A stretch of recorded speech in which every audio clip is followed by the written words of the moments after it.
ನಾವು ಪ್ರತಿನಿತ್ಯ ಅಡುಗೆಗೆ ಉಪಯೋಗಿಸುವಂತಹ ದಿನಸಿ ಸಾಮಾನುಗಳಲ್ಲಿ ಹುಣಸೆಹಣ್ಣು ಬಹಳ ಮುಖ್ಯವಾದ ಒಂದು ಸಾಮಗ್ರಿ ಅಂತಲೇ ಹೇಳ್ಬೋದು.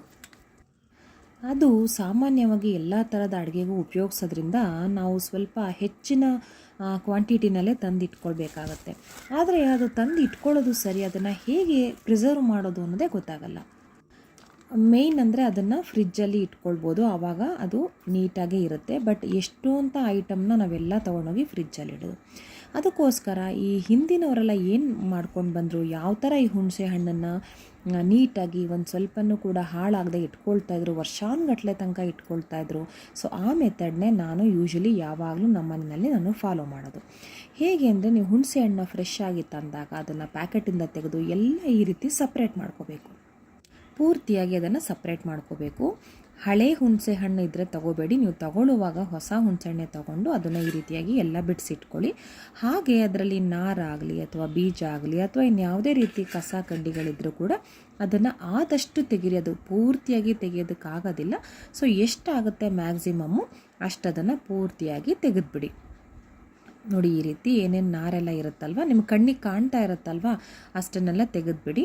ಸೊ ಎಷ್ಟಾಗುತ್ತೆ ಅಷ್ಟು ತೆಗೆದ ನಂತರ ಅದನ್ನು ಆ ತಟ್ಟೆ ಏನು ಇಟ್ಕೊಂಡಿರ್ತೀರ ಅದರಲ್ಲಿ ಪೂರ್ತಿಯಾಗಿ ಹರಡ್ಕೊಳ್ಳಿ. ಇದೇನೆಂದರೆ, ಈಗ ನಾನು ತೋರಿಸೋ ಮೆಥಡ್ ಯೂಸ್ ಮಾಡಿ ನಾವು ಇಡೋದ್ರಿಂದ ಎಷ್ಟು ವರ್ಷ ಬೇಕಿದ್ರೂ ನೀವು ಇದನ್ನು ಆರಾಮಾಗಿ ಇಟ್ಕೋಬೋದು. ನೀವು ಹೇಗೆ ಹಾಕಿಟ್ಟಿರ್ತೀರ ಅದೇ ರೀತಿ ಇರುತ್ತೆ. ವರ್ಷಾನುಗಟ್ಟಲೆ ಇದ್ದರೂ ಕೂಡ ಯಾವುದೇ ರೀತಿ ಹಾಳಾಗೋದಾಗಲಿ ಅಥವಾ ಹುಳ ಬರೋದಾಗಲಿ, ಇನ್ನೇನೋ ಒಂದು ರೀತಿ ಮೇನ್ ಅಂದರೆ ಹುಣಸೆ ಹಣ್ಣು ಹಾಳಾಗೋದಂದರೆ ಹುಳ ಬರೋದು ಒಂದು, ಇನ್ನೊಂದು ಒಂಥರ ಮೆತ್ತಗಾಗ್ಬಿಡುತ್ತೆ, ಫುಲ್ ಒಂಥರ ನೀರು ಹೊಡೆದಂಗೆ ಆಗಿಬಿಡುತ್ತೆ. ಅದು ಯಾವುದೇ ರೀತಿ ಪ್ರಾಬ್ಲಮ್ ಕೂಡ ಆಗೋದಿಲ್ಲ. ನೋಡಿ, ಇದನ್ನೆಲ್ಲ ನಾನು ನಾರು ಎಷ್ಟು ಸಿಕ್ಕತ್ತೆ ಅಷ್ಟೆಲ್ಲ ತಗೊಳ್ತಾ ಇದ್ದೀನಿ. ಬಿಸಿಲು ಶುರುವಾಗುವಾಗಲೇ ಇದನ್ನು ಈ ರೀತಿಯಾಗಿ ತಟ್ಟೆನಲ್ಲಿ ಹಾಕಿ ಬಿಸಿಲಲ್ಲಿ ಇಟ್ಬಿಡಿ.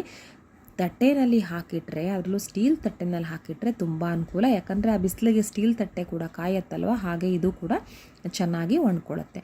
ಇದನ್ನು ನೀವು 2-3 ದಿನ ಇಡೋ ಅವಶ್ಯಕತೆ ಇಲ್ಲ. ಒಂದು ದಿನ ಇಡೀ ಜೋರು ಬಿಸಿಲಿಗೆ ಇಟ್ಟರೆ ಸಾಕಾಗತ್ತೆ.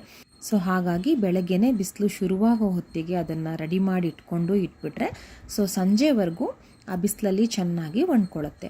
ಸೊ ನೀವು ಇವತ್ತು ಬಿಸಿಲು ಸಾಕಾಗಿಲ್ಲ ನಾಳೆ ಇಡೋಣ ಅಂತ ಮತ್ತೆ ಮನೆಯೊಳಗಡೆ ಎತ್ತಿಟ್ರೆ ಅದು ಸ್ವಲ್ಪ ಸಾಫ್ಟ್ ಆಗಿಬಿಡುತ್ತೆ. ನೀವು ಆ ಥರ ಮಾಡಲೇಬೇಕು, ಬಿಸಿಲು ಸಾಕಾಗಿಲ್ಲ ಅಂದರೆ ಮತ್ತೆ ವಾಪಸ್ ಅದನ್ನು ಒಂದು ಕವರ್ಗೆ ಹಾಕಿ ಡಬ್ಬಿನಲ್ಲಿ ಹಾಕಿ ಕ್ಲೋಸ್ ಮಾಡಿ ಇಟ್ಬಿಡಿ. ಸೊ ನೆಕ್ಸ್ಟ್ ಡೇ ಮತ್ತೆ ಬಿಸಿಲು ಶುರುವಾಗೋ ಹೊತ್ತಿಗೆ ಇಟ್ಬಿಡಿ. ನೋಡಿ, ಈ ರೀತಿಯಾಗಿ ಇಟ್ಕೋಬೇಕು. ನೋಡಿ, ಇದು ಸಂಜೆ ಆಗಿದೆ. ಈಗ ಬಿಸಿಲು ಇನ್ನೇನು ಹೋಗ್ತಾ ಇರೋ ಅಂಥ ಟೈಮ್. ಸೊ ಈಗ ಬಿಸಿಲು ಲೈಟಾಗಿ ಇರೋವಾಗಲೇ ಅದನ್ನು ತೆಗೆದುಬಿಡಬೇಕು. ಹೀಗೆ ಇದಕ್ಕೊಂದು ಗಾಜಿನ ಬಾಟ್ಲನ್ನ ತಗೊಳ್ಳಿ. ಸ್ವಲ್ಪ ಥಿಕ್ನೆಸ್ಸು ಜಾಸ್ತಿ ಇರಬೇಕು, ತೆಳ್ಳು ಗಾಜಾಗಬಾರ್ದು. ಸೊ ಕೊನೆ ಪಕ್ಷ ಯಾವುದಾದ್ರೂ ಪರವಾಗಿಲ್ಲ, ಗಾಜನ್ನಂತೂ ಯೂಸ್ ಮಾಡಬೇಕು ಇದಕ್ಕೆ. ಈ ಬಾಟಲ್ನ ಚೆನ್ನಾಗಿ ತೊಳೆದು ಒರೆಸಿ ಒಣಗಿಸಿಟ್ಕೋಬೇಕು. ಯಾವುದೇ ಕಾರಣಕ್ಕೂ ಸ್ವಲ್ಪ ಕೂಡ ಇದರಲ್ಲಿ ನೀರಿನಂಶ ಇರಬಾರ್ದು. ಸೊ ಇದಕ್ಕೆ ಪ್ಲಾಸ್ಟಿಕ್ ಯೂಸ್ ಮಾಡೋದು ಆದಷ್ಟು ಅವಾಯ್ಡ್ ಮಾಡಿ. ಈಗ ಇದಕ್ಕೆ ನಾನು ಕಲ್ಲುಪ್ಪನ್ನು ತಗೊಂಡಿದ್ದೀನಿ. ಇದಕ್ಕೆ ಪುಡಿ ಉಪ್ಪು ತಗೋಬಾರ್ದು, ಕಲ್ಲುಪ್ಪನ್ನೇ ತಗೋಬೇಕು.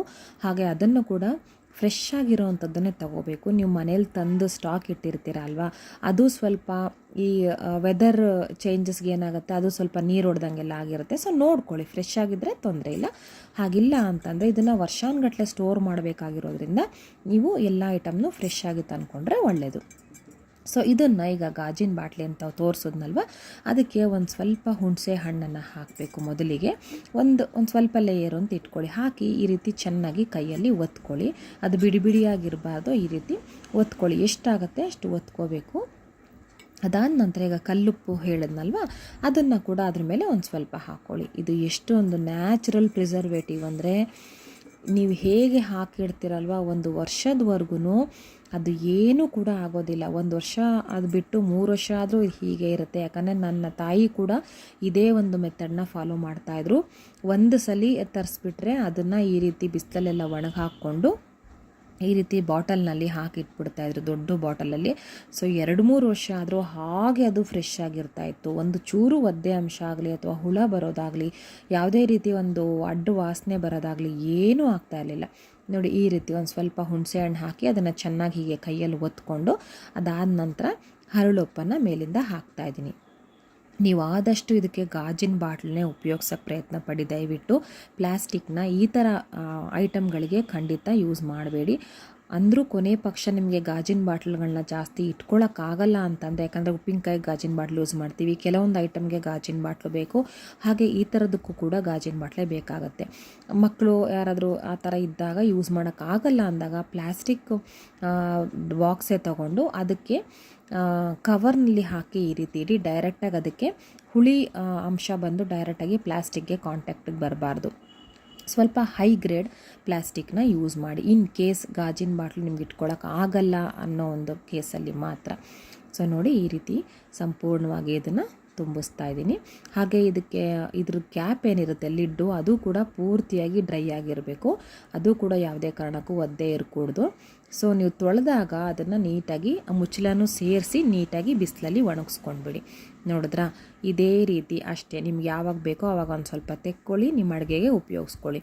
ಈ ರೀತಿ ನೀವು ಇಡೋದ್ರಿಂದ ಎಷ್ಟು ವರ್ಷಗಳು ಬೇಕಾದ್ರೂ ಇದು ಹಾಗೆ ಇರುತ್ತೆ, ಹಾಳಾಗೋದಿಲ್ಲ, ಹಾಗೆ ರುಚಿ ಕೂಡ ಬದಲಾಗೋದಿಲ್ಲ. ನೀವು ಒಂದು ಸಲ ಸ್ವಲ್ಪ ಟೈಮ್ ತೊಗೊಂಡು ಈ ಕೆಲಸ ಮಾಡಿಟ್ಬಿಟ್ರೆ ಆರಾಮಾಗಿ 2-3 ವರ್ಷ ಫ್ರೀಯಾಗಿರ್ಬೋದು. ಬೇಡ ಸ್ವಲ್ಪ ಕ್ವಾಂಟಿಟಿ ಮಾಡ್ಕೋತೀವಿ ಅಂದರೆ ಒಂದು 6 ತಿಂಗಳಿಂದ 1 ವರ್ಷ ತನಕ ಅಂತೂ ಆರಾಮಾಗಿ ಪ್ರಿಸರ್ವ್ ಮಾಡ್ಬೋದು. ಸೊ ನಿಮಗೆ ನೆಕ್ಸ್ಟ್ ಬೇಕಾದಾಗ ನೋಡಿ, ನಾನು ಆ್ಯಕ್ಚುಲಿ ಇದರಿಂದನೇ ಡೈರೆಕ್ಟಾಗಿ ಯೂಸ್ ಮಾಡ್ತೀನಿ, ಚಿಕ್ಕ ಬಾಟಲ್ಗೆ ಹಾಕ್ತೀನಿ ಅಂದರೆ ಆ ಬಾಟಲ್ನ ಬೇರೆ ಒಂದು ಐಟಮ್ ಹಾಕಿಟ್ಟಿರೋದ್ರಿಂದ ಸದ್ಯಕ್ಕೆ ನಂಗೆ ಆಗೋದಿಲ್ಲ. ಸೊ ನಾನು ಬೇಕಂದಾಗ ಇದರಲ್ಲೇ ಡೈರೆಕ್ಟಾಗಿ ಯೂಸ್ ಮಾಡ್ತಾಯಿದ್ದೀನಿ. ಇದು ನೋಡಿ, ಸುಮಾರು ದಿನ ಆಯಿತು ಯೂಸ್ ಮಾಡ್ತಾ, ಆಲ್ರೆಡಿ ಅದು ಒಂದಿಷ್ಟು ಖಾಲಿಯಾಗಿದೆ. ಆದರೆ ನೀವು ನೋಡ್ತಾ ಇದ್ದೀರಲ್ವ, ಅದು ಹೆಂಗೆ ನಾನು ಹಾಕಿಟ್ಟಿದ್ದೆ ಅಲ್ವಾ ಅದೇ ರೀತಿ ಇದೆ. ಒಂದು ಸ್ವಲ್ಪನೂ ಏನಾದರೂ ಅದು ಚೇಂಜ್ ಆಗಿಲ್ಲ, ನಾನು ಹೆಂಗೆ ಹಾಕಿಟ್ಟಿದ್ದೀನಿ ಹಾಗೆ ಇದೆ, ಕಾಣಿಸ್ತಾ ಇದೆ ಅಲ್ವಾ ನೋಡಿ, ಅದೇ ರೀತಿ ಇದೆ. ನಿಮ್ಗೆ ಆದಷ್ಟು ಇನ್ನೂ ಒಂದು ಸ್ವಲ್ಪ ಕ್ಲೀನ್ ಮಾಡಿಕೊಂಡ್ರೆ ನೀವು ಹುಣಸೆ ಹಣ್ಣು ಯೂಸ್ ಮಾಡುವಾಗ ನಿಮಗೆ ಅನುಕೂಲ ಆಗುತ್ತೆ. ಸೊ ನೀವು ಬೇಕಾದಾಗ ಇದಕ್ಕೆ ನೀವು ಹುಣಸೆ ಹಣ್ಣನ್ನ ತಗೊಳ್ತೀರಲ್ವ, ಯಾವಾಗ ಬೇಕೋ ಆವಾಗ ಕೈ ಒದ್ದೆ ಇರಕೂಡ್ದು, ನೆನ್ಪಿಟ್ಕೊಳ್ಳಿ. ಕೈ ಒಂದು ಸ್ವಲ್ಪನೂ ಒದ್ದೆ ಇರಕೂಡ್ದು. ಯಾಕಂದರೆ ಏನಾಗುತ್ತೆ, ನಾವು ಅಷ್ಟು ಕಷ್ಟಪಟ್ಟದನ್ನೆಲ್ಲ ಕ್ಲೀನ್ ಮಾಡಿ ಒಣಗಿಸಿ ಈ ರೀತಿ ತುಂಬಿಟ್ಕೊಂಡು ನಾವು ಆಗಾಗ ಬೇಕಾದಾಗೆಲ್ಲ ಕೈ ಹಾಕಿ ತೆಗಿಯೋವಂಥ ಟೈಮಲ್ಲಿ ಕೈನೇ ನಾವು ಕ್ಲೀನಾಗಿ ಇಟ್ಕೊಳ್ದೆ ಒದ್ದೆ ಮಾಡಿ ಇಟ್ಕೊಂಡ್ಬಿಟ್ವಿ ಅಂತಂದರೆ ಮತ್ತೆ ಆ ಹುಣಸೆ ಹಣ್ಣು ನಮಗೆ ಗೊತ್ತೇ ಆಗಲ್ಲ, ಹಾಗೆ ಒಳಗಿಂದೊಳಗೆ ಹಾಳಾಗ್ಬಿಡುತ್ತೆ. ಸೊ ಹಾಗಾಗಿ ನೋಡ್ಕೊಳ್ಳಿ, ಗಮನ ಇಟ್ಕೊಂಡು ನೀಟಾಗಿ ಮಾಡ್ಕೊಳ್ಳಿ. ಯಾಕಂದರೆ ನಮ್ಮ ಟೈಮು ಮತ್ತು ನಮ್ಮ ಎನರ್ಜಿ ಎಲ್ಲ ಹಾಕಿರ್ತೀವಲ್ವ. ಸೊ ಹಾಗೆ ಐಟಮ್ಗೂ ಕೂಡ ದುಡ್ಡು ಕೊಟ್ಟಿರ್ತೀವಿ, ಅದು ಯಾವುದು ಹಾಳಾಗಬಾರ್ದು ಅಂದರೆ ಈಗ ನಾನು ಹೇಳ್ದಂಗೆ ಕೈಯೆಲ್ಲ ನೀಟಾಗಿ ಇಟ್ಕೊಂಡು ಒದ್ದೆ ಅಂಶ ಅನ್ನೋದು ಸ್ವಲ್ಪನೂ ಕೂಡ ಮುಡಿಸ್ಬಾರ್ದು. ಆ ರೀತಿಯಾಗಿ ನೀವು ಇದನ್ನು ಅಡುಗೆಗೆ ಯೂಸ್ ಮಾಡ್ಕೊಳ್ಳಿ. ಇಲ್ಲ ಅಂತಂದರೆ ಯಾವ್ದಾದ್ರು ಸಣ್ಣ ಬಾಟಲ್ಗೋ, ಇಲ್ಲ ಡೈಲಿ ಯೂಸ್ ಮಾಡೋದೇನಾದರೂ ಪಿಂಗಾಣಿದೇನಾದರೂ ಇರುತ್ತಲ್ಲ ಅದಕ್ಕೋ, ಇಲ್ಲ ಸ್ಟೀಲ್ ಬಾಕ್ಸ್ಗೆ ಒಂದು ಕವರಲ್ಲಿ ಹಾಕಿನೋ, ಯಾವುದೇ ರೀತಿ ನಿಮ್ಗೆ ಅನುಕೂಲ ಏನಿರುತ್ತೆ ಆ ರೀತಿ ನೀವು ಉಪಯೋಗ ಮಾಡ್ಕೋಬೋದು. ನೋಡಿ, ಇದು ಬೇಕಾದಾಗ ಇದನ್ನು ತೆಗೆದು ಒಂದು ರೌಂಡು ತೊಳ್ಕೊಂಡು, ಯಾಕಂದರೆ ನಾವು ತೊಳೆದಿರೋದಿಲ್ವಲ್ಲ, ಹಾಗಾಗಿ ಇದನ್ನು ಈ ಥರ ಯೂಸ್ ಮಾಡಿಕೊಂಡ್ರೆ ಆಯಿತು. Thank you so much for watching this video.